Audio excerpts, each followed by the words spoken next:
Wrestling federation के सदर ब्रजभूषण शरण सिंह ने कहा कि उन्हें किसी से भी कोई बात नहीं हुई। आपको सुनवाते हैं। और नंदिनी नगर के अंदर मैं अपने घर से निकला हूं वहां की व्यवस्था के लिए। इसके अलावा मेरे पास कोई ना भी सवाल है ना कोई जवाब है। शाम को प्रेस करेंगे। क्यों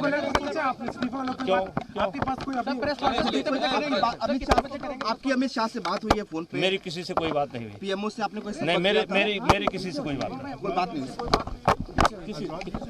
किसी से कोई बात नहीं। अरे राजू ये लोग अपने लोग हैं, सुनो ये लोग अपने हैं, सारी रात से खड़े हैं। लेकिन देख मजबूरी है कि मैं सबको अलग अलग नहीं दे सकता। अभी मैं जब प्रेस कॉन्फ्रेंस करूंगा तो सबको बोलूंगा और आप लोग भी टहले। देखिए, मैं ऐसे भ्रष्ट आदमी को जो है इस पद पर नहीं बना रहना चाहिए। जो बढ़िया जो कुश्ती का जो कोई प्लेयर है, कुश्ती का बढ़िया आदमी है, सब उसको जो है या कोई और स्पोर्ट्समैन है उसको इस पद पर जो कुश्ती का बढ़िया इसके अध्यक्ष बनाना चाहिए। जो कबड्डी का बढ़िया बनाना चाहिए। जो हॉकी का अध्यक्ष बनाना चाहिए। कोई राजनीतिक आदमी इस खेल के अंदर नहीं आना चाहिए। लड़कियों को आप आगे लेकर आए हैं कुश्ती में लगातार, और कितना खतरा आप मान रहे हैं अभी? मैं इसलिए कोई जो इस तरह लड़कियां आवाज़ उठाएंगी तो मैं मानता हूँ भविष्य में खतरा टल जाएगा भाई।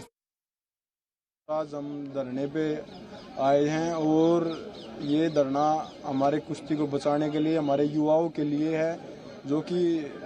जो हमारी फेडरेशन थी अभी वो हमारे युवा पहलवानों के साथ जो दुर्व्यवहार कर रही है, यौन शोषण कर रही है, उसके खिलाफ ये लड़ाई है।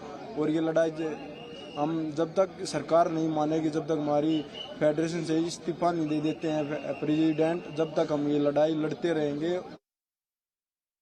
एक तरफ तो हमारा देश पदक चाहता है और दूसरी तरफ हम अपने भविष्य को देखते हैं। हमारी बेटियों का यौन शोषण होता है, तो आने वाली पीढ़ी या वो पेरेंट्स क्या अपने बच्चों को इस तरीके से स्पोर्ट्स में भेजना चाहेंगे?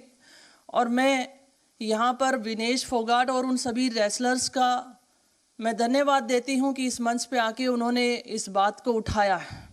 लेकिन तकलीफ इस बात की है कि माननीय प्रधानमंत्री जी को जब उन्होंने लगभग 1.25 साल पहले इन बातों से अवगत करा दिया गया था तो इस पे कार्रवाई क्यों नहीं हुई?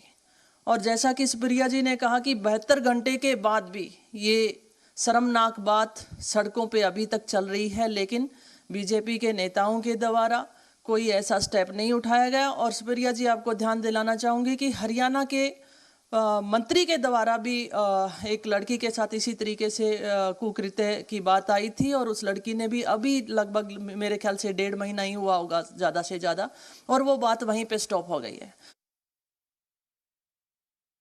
थोड़ी देर पहले मैं जंतर मंतर गया था और पहलवानों का साथ देने, मेरे साथियों का साथ देने, मेरी बहनों का साथ देने मैं था वहाँ पे।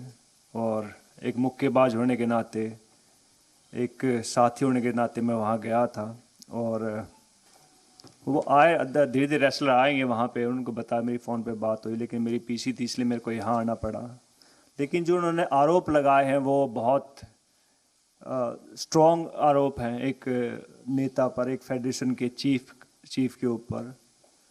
और मैं मानता हूँ कि इसके ऊपर इतनी देर लंबी चुप्पी साधना प्रधानमंत्री जी द्वारा वो एक बहुत निंदनीय है और एक शर्मनाक है, जो मैं मानता हूँ। और इसमें जल्द से जल्द कार्रवाई हो।